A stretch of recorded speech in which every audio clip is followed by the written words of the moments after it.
High বন্ধুরা, তো নতুন সময় নতুন ভিডিও নিয়ে কিন্তু আমরা চলে এসেছি। সত্যি গাইস অনেকটা দিন পরে সেই আমাদের সবাইদের প্রিয় সাইদ হুজুরের ভিডিও নিয়ে চলে এসেছি আজকে। একদমই তাই, মানে তোমরা এমন করে টানো যে ওনার ভিডিও না দিয়া থাকতে অবশ্যই গাইস, ওনার সেই ওয়াজগুলো শুনতে মানে সত্যি মানে খুবই ভালো লাগে আমাদের। আর তোমাদের কেমন লাগে তোমরা অবশ্যই গাইস আমাদের কমেন্টে জানিও। তো চলো আজকে টাইটেলটা জানা যাক। অবশ্যই। তো বলছে শহীদ সাহেব কুতুবের মর্মান্তিক মৃত্যুর ঘটনা।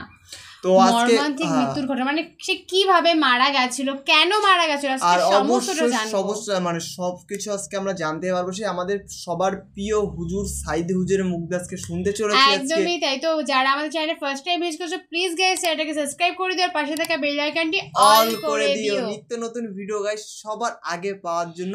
আর প্লিজ গাইস তোমরা এইভাবে আমাদেরকে সাপোর্ট করো, এইভাবে গাইস আমাদের পাশে থেকো, তাহলে আমরা গাইস তোমাদের মানে তোমরা আমাদের এত সুন্দরভাবে ভালোবাসা দিচ্ছ। একদমই তাই, মানে এত পরিমাণে সাপোর্ট করছো যার জন্য কিন্তু আমরা সত্যি নিত্য নতুন প্রতিদিন ভিডিও বানাতে পারছি আর তোমাদের সাথে শেয়ার করতে পারছি শুধুমাত্র তোমাদের ভালোবাসার জন্য।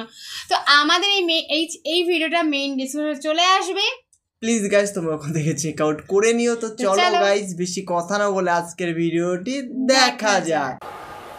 মিশরের কুতুব শহীদ সৈয়দ কুতুব রাহমাতুল্লাহ আলাইহি নওয়ারাল্লাহু মারকাদাহু ওয়া জাআলাল জান্নাতা মাসওয়াহু, আল্লাহ পাক তাকে জান্নাতুল ফেরদাউসের মেহমান বানিয়ে নিন। মিশরের প্রেসিডেন্ট জামাল নাসের তাকে ইসলামী আন্দোলন করার অপরাধে, ফি জিলালিল কোরআন লেখার অপরাধে, মাআলিমু ফিত তারিক এই কিতাব লেখার অপরাধে তাকে গ্রেফতার করলো, তাকে কয়েদখানার ভিতরে ঢুকালো এবং সেইখানে ক্ষুধার্ত পাগলা কুকুরকে ঢুকিয়ে দিল। তারপর অনেকক্ষণ পরে একজন লোককে পাঠিয়েছে, দেখে আসো রুমের ভিতরে কুকুরের সাথে কুকুর কি ব্যবহার করে। নাউজুবিল্লাহ। জামাল নাসেরের পাঠানো সেই লোকটি জেলখানার ভিতরে দৃশ্য দেখে অবাক হয়ে ফিরে এসে বললেন, জাহাপানা কয়েদখানার ভিতরে গিয়ে দেখলাম সৈয়দ কুতুব নামাজের ভিতরে সেজদায় পড়ে আছে আর শিকারী পাগলা কুকুর তার পাশে বসে তাকে পাহারা দিতেছে। মৃত্যুর ভয় ইমানদারেরা করে, এটা ঠিক, মৃত্যুর ভয় ইমানদাররা করে না। তাকে বলা হয়েছিল ক্ষমা চাওয়ার জন্য, তিনি বলেছেন মাজলুমকে ক্ষমা চাইতে হবে জালেমের কাছে, এর থেকে ফাঁসি গ্রহণ করে শাহাদাতের দরজা নিয়ে হাসি মুখে আমি আমার মনিবের দরবারে খাড়া হতে চাই। এটাই হলো ঈমান। সত্যি। আর জামাল নাসেরকে আল্লাহ পাক ইন্তেকাম নিলেন, দুনিয়া থেকে বিদায় করে দিলেন। তুরস্কের প্রেসিডেন্ট যাকে ভাগ্য বিধাতা বলা হয়, আতাতুর্ক বলা হয়, কামাল পাশা আল্লাহর ইসলামের সঙ্গে বেয়াদবি করেছে, আরবি ভাষা শিক্ষা করা হারাম ঘোষণা করেছিল, হিজাব পরা মেয়েদের জন্য হারাম ঘোষণা করেছিল, শাদী শোদা মেয়েদেরকে বিবাহ দেওয়া জায়েজ করেছিল। নাউজুবিল্লাহ। এই কামাল পাশার ঘুম ভেঙে গেল সকালবেলায় কিসের এক আওয়াজে। সে বলল, কিসের আওয়াজে আমার ঘুম ভাঙলো? বলা হলো মুয়াজ্জিনের আজান। মুয়াজ্জিন চিল্লাইলো কেন, ধরেন মুয়াজ্জিন আনা হলো। তারপরে জিজ্ঞাসা, এই বেটা চিল্লাইছিস কেন? সে বলল, আমি তো চিল্লাই নাই, আমি আজান দিছি। কেন আজান দিলি? আমার ঘুম ভাঙলো কেন? তাকে আনা হলো এবং তাকে অর্ডার করা হলো, বলা হলো, কামাল পাশা বলল, আমার সামনে তাকে জবাহ করো, তার সমস্ত শরীরটাকে তরবারি দিয়ে টুকরা টুকরা করে দাও। আমার ঘুম ভাঙালো কেন? আল্লাহ রাব্বুল আলামিন কামাল পাশাকে দুনিয়া থেকে বিদায় করে দিয়েছেন। না বেঁচে আছে আজও? ইরানের রেজা শাহ পাহলভী মুসলমানদের পর অত্যাচার করেছে। 2500 বছরের রাজতন্ত্রের প্রতিভূ অত্যাচার করেছে মুসলমানদের পরে। মুসলমানের দেশে রাস্তায় রাস্তায় শুকর জবাও হতো।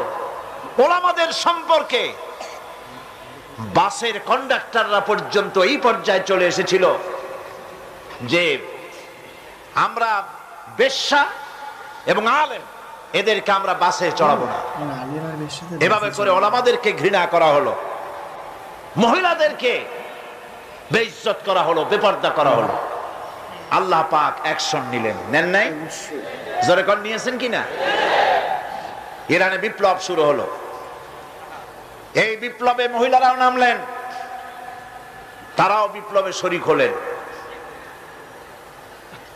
এরপরে রেজা শাহ পাহলভী পলাবার জায়গা পায় নাই, আমেরিকা গিয়া পালালো।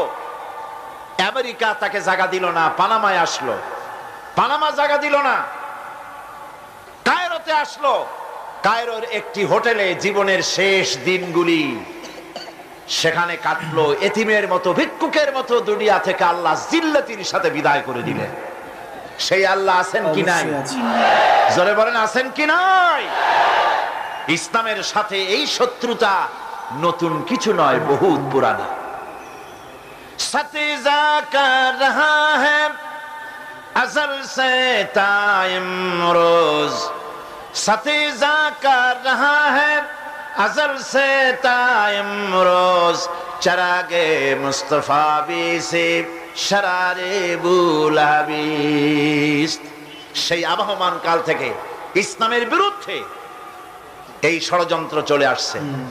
আবু জাহেলের গোষ্ঠীরা চেয়েছে চিরকাল মুহাম্মদ সাল্লাল্লাহু আলাইহি ওয়াসাল্লামের তাওহীদের চারাককে, নবুয়তের চারাককে নির্বাপিত করে দেওয়ার জন্য, কিন্তু তারা নিবাইতে পারে নাই। কারণ ইসলাম আল্লাহ পাকের কার? সকলে বলেন কার? আল্লাহ রাব্বুল আলামিন বলেন ইউরিদুনা লিইউতফিউ নূরাল্লাহি বিআফওয়াহিহিম ওয়াল্লাহু মুতিম্মু নূরিহি ওয়ালাউ কারিহাল কাফিরুন। ওরা চায় মুখের ফু দিয়ে আমার আলোকে নির্বাপিত করে দেবে। আল্লাহ পাক বলেন আমি আমার আলোকে পূর্ণতা দান করব, তাতে কাফির বেঈমানদের মনের মধ্যে যত জ্বালা যন্ত্রণা হোক না কেন, ওদের মনে যত কষ্ট হোক, আমার দ্বীনের আলোকেও নির্বাপিত করতে পারবে না। আবু জাহেল চেয়েছিল মক্কায় রাসূল করিম সাল্লাল্লাহু আলাইহি ওয়াসাল্লামকে শেষ করে দিবেন, কিন্তু পেরেছে কি? পারে না। আবু জাহেলের গোষ্ঠী শেষ হয়েছে, কিন্তু রাসূল করিম সাল্লাল্লাহু আলাইহি ওয়াসাল্লামের আওয়াজ বিশ্বময় চালু আছে। ওয়ারাফানা লাকা যিকরাক, আল্লাহ পাক বলেছেন আমি আপনার প্রশংসার দিগন্তকে বিশ্বময় ছড়িয়ে দেব। সুবহানাল্লাহ ওয়া বিহামদিহি। আজ লন্ডনে, আমেরিকায় আযান হয় মসজিদে। সেই আযান আগে হতো মসজিদের ভেতরে, আর খ্রিস্টানদের গির্জার ঘন্টা বাজতো মসজিদের বাইরে।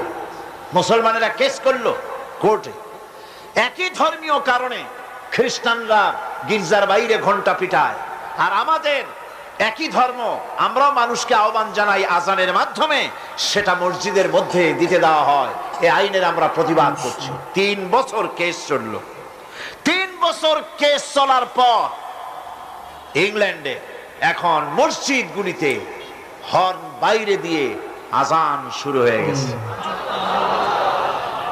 লন্ডনের বুকে মসজিদের আযান মাইকে যখন ছড়িয়ে পড়লো, আমার মনে পড়লো তখন বিশ্বকবি, কবি সম্রাট আল্লামা ইকবাল রহমতুল্লাহ আলাইহির কথা।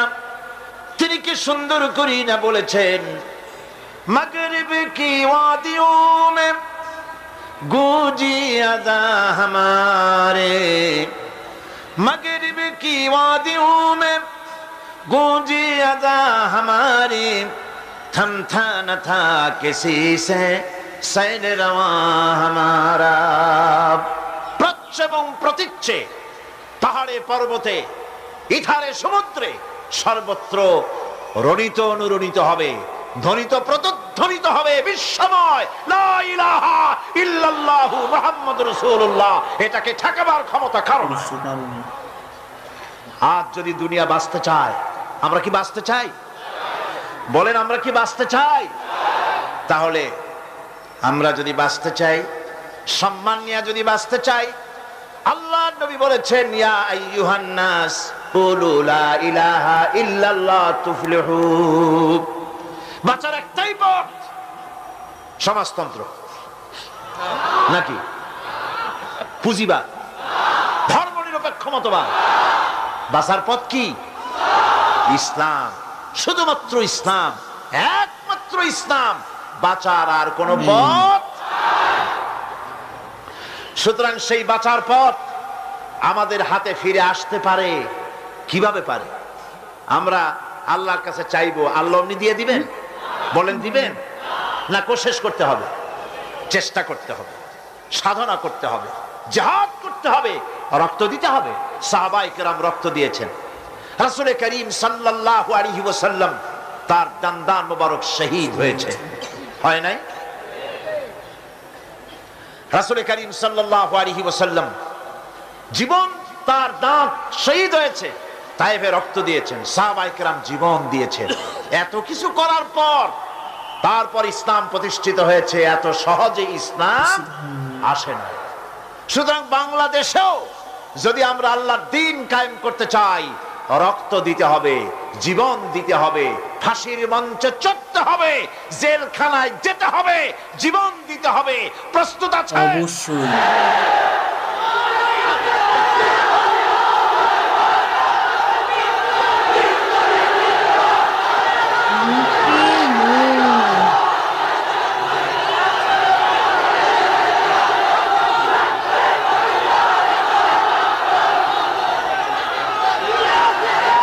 আমার বন্ধুগণ, আজ যদি আমরা জিহাদি প্রেরণায় দ্বীন প্রতিষ্ঠার পথে এগিয়ে আসি, তাহলে এর পরিণতিতে পাবো আমরা জান্নাত। কি পাবো? জান্নাত হচ্ছে সবচাইতে বেশি লোভনীয়, আর জাহান্নাম হচ্ছে সবচাইতে বেশি নিকৃষ্ট, ভীতিপ্রদ। সেই জাহান্নাম থেকে বাঁচার জন্য আর জান্নাত পাবার আশায় সেই পথে আমাদেরকে অগ্রসর হতে হবে, সেই পথে, জিহাদের পথে এগিয়ে যেতে হবে। আমাদেরকে কেউ ক্ষতি করতে পারবে না, কেউ আমাদেরকে ধ্বংস করতে পারবে না, যদি আমরা আল্লাহর পথে থাকি। আল্লাহর পথেই আমাদের জানমাল ব্যয় করতে হবে। কারণ আল্লাহ পাক কোরআন শরীফের মধ্যে বলেছেন, ইন্নাল্লাহা আশতারা মিনাল মুমিনিনা আনফুসাহুম ওয়া আমওয়ালাহুম বিআন্না লাহুমুল জান্নাহ। আল্লাহ রাব্বুল আলামিন বলেন, আমি আমার মুমিনের জান এবং মালকে আমি খরিদ করে নিয়েছি, বিনিময়ে আমার মুমিনকে আমার জান্নাত দান করেছি। সুবহানাল্লাহ। মুমিন ব্যক্তি সে ঘোষণা করবে আল্লাহ পাকের সামনে, আল্লাহ শিখায় দিয়েছেন, ঘোষণা করো, কুল ইন্না সালাতি ওয়া নুসুকি ওয়া মাহইয়ায়া ওয়া মামাতি লিল্লাহি রাব্বিল আলামিন। বলো, আমার জান, আমার মাল, আমার সবকিছুকে আমি আল্লাহর হস্তে, আমার নামাজ, আমার হায়াত, আমার কুরবানি, আমার মত, সবকিছু আল্লাহর জন্য নিবেদিত করে দিলাম। কার জন্য? এই কথা মুমিন ব্যক্তিকে ঘোষণা করতে হবে, মুমিনকে মনে রাখতে হবে। মুমিন ব্যক্তির সবচাইতে বড় উপকার যে সে যত বড় গুনাহগার হোক, ইমাম তাকে এই সাহায্য করে, যত বড় গুনাহগার হোক আল্লাহ তাকে ক্ষমা করে দিবেন যদি সে আল্লাহর কাছে তওবা করে। সে যদি মাফ চায়, আল্লাহ তাকে তওবা করলে মাফ করে দিবেন। এটা হলো ইমাম তাকে নিরুৎসাহিত করে না, ইমাম তাকে নিরাশ করে না, ইমাম তাকে আশার আলো তার বুকের মধ্যে জ্বালিয়ে দেয়। আলহামদুলিল্লাহ। বন্ধুগণ, আল্লাহ রাব্বুল আলামিনের কাছে মানুষ অন্যায় করলে, গুনাহ করে যদি মাবুদের কাছে, আল্লাহ রাব্বুল আলামিনের কাছে যদি দোয়া করে, আল্লাহ পাক বলেছেন, ওয়া ইযা সালাকা ইবাদি আন্নী ফাইন্নী করিব। ও নবী, বান্দা যখন আমার ব্যাপারে প্রশ্ন করে, আপনি বলে দেন আমি বান্দার অতি নিকটবর্তী, আমি বান্দার একদম কাছে। বান্দা যদি গুনাহ করে আমার কাছে মাপ চায়, চোখের পানি ফেলে দেয়, আমি তার গুনাহকে মাফ করে দেব।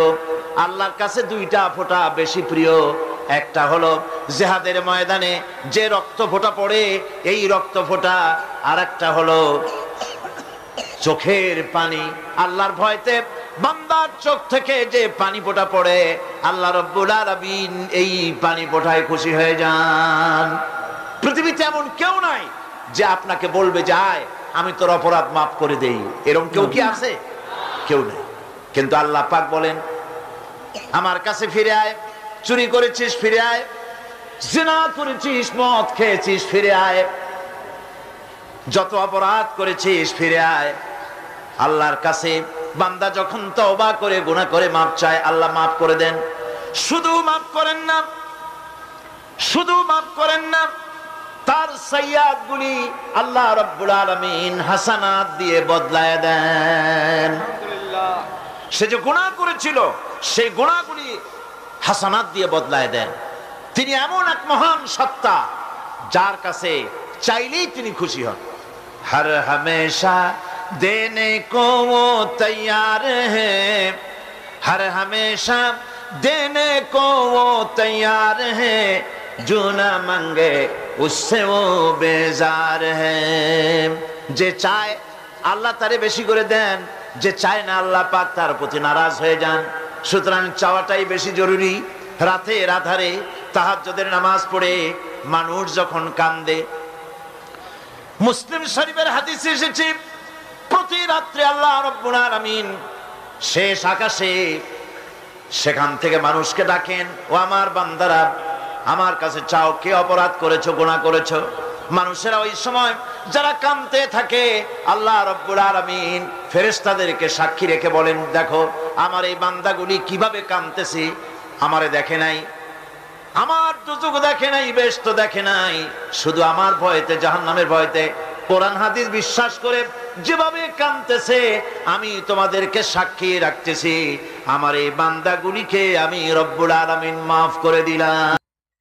সত্যি পৃথিবীতে তুমি যতই ভুল করো পৃথিবীতে মাফ করার মতন কেউ নেই, একমাত্র আল্লাহ ছাড়া। মানে তুমি যতই মাপ মানে কি বলে যাকে, মানে যতই খারাপ কাজ করো, যতই তুমি খারাপ কাজ করো, যতই তুমি ভুল করো, আল্লাহ কিন্তু সব মাফ করে দেবে। মানে তুমি তারপরে যদি একটু চেষ্টা করো, মানে তুমি তোমার যদি রিয়েলাইজ করতে পারো, অ্যাট লিস্ট সবসময় ক্ষমা করে না কিন্তু অ্যাট লিস্ট রিয়েলাইজ যদি করতে পারো, তুমি তোমার মনের ভুলটা যদি বুঝতে পারো, হ্যাঁ এটা আমার ভুল হয়েছে, তো অবশ্যই সে তোমাকে মাফ করে দেবে। পৃথিবীতে কেউ কোনোদিন মাফ করবে না।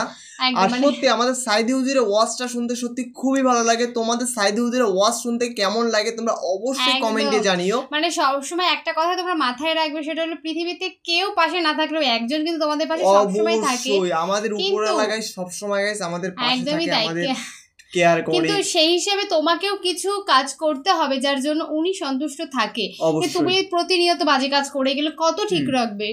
মানে তোমরা কেউ গাইস ভুল পথে যেও না, সবাই নেক কাজ করো, সঠিক কাজ করো, অবশ্যই তোমাদের জন্য জান্নাতের দরজা অবশ্যই খোলা আছে। তোমরা এরকম ভাবো যে মানে এইখানে আমার প্রথমেই ছিল যে একটা পাগল কুকুরকে নাকি ঘরের মধ্যে দিয়ে দিতে, তোমরা এমনটা ভাবো, এমনটা মানে রিয়েলাইজ করো যে একটা মানুষ, মানে একটা মানুষের ঘরে যদি একটা পাগল কুকুর থাকে তাহলে পাগল কুকুরটা কি করবে? অবশ্যই তাকে সে মানে তার মানে বললো আঘাত করবে। আর কিন্তু সেটা কিন্তু করেনি। পুরো মানে পাগল কুকুর, সে অনেকদিন না খেয়েছিল এরকম কিছু একটা, তাকে তুমি আর ঘরে ছেড়ে দিয়েছে, তো সে কি হয়েছে পাহারা দিচ্ছে। তো তার মানে সত্যি গেল গাইস, একমাত্র বলতে গেলে উপরওয়ালাকে যদি তোমরা ভরসা করো তাহলে অবশ্যই গাইস তোমাদের সাথে ভালো, অনেক ভালো হবে। আর যদি ভরসা না করো গাইস তাহলে কিছু বলার নেই। তো এই ভিডিওটা কেমন লাগলো সেটা অবশ্যই তোমরা আমাদেরকে জানিও, কারণ ভিডিওটা একটু ইউনিক ছিল। অনেক দিন পর কিন্তু সাইদি হুজুরের ভিডিও নিয়ে আমরা চলে এসেছিলাম। তো প্লিজ গাইস তোমরা বেশি বেশি করে কমেন্ট করো যদি সাইদি হুজুরের ভিডিও দেখতে চাও। তো এই ভিডিওতে বেশি বেশি করে সাইদি হুজুরের নতুন নতুন ওয়াজের জন্য কমেন্ট করো। আমরা অবশ্যই তোমাদের কমেন্টের থেকে একটা ভিডিও নিয়ে চলে আসবো। তোমরা নেক্সট কি ভিডিও দেখেছো সেটা কিন্তু অবশ্যই জানিও, আর তোমাদের মনের মতো ভিডিও নিয়ে আমরা হামেশাই চলে আসি। তো চলো গাইস, নতুন কোনো ধামাকাদার ভিডিওতে তোমাদের সাথে আবার দেখা হবে। আজকের মতন এখানেই, টাটা।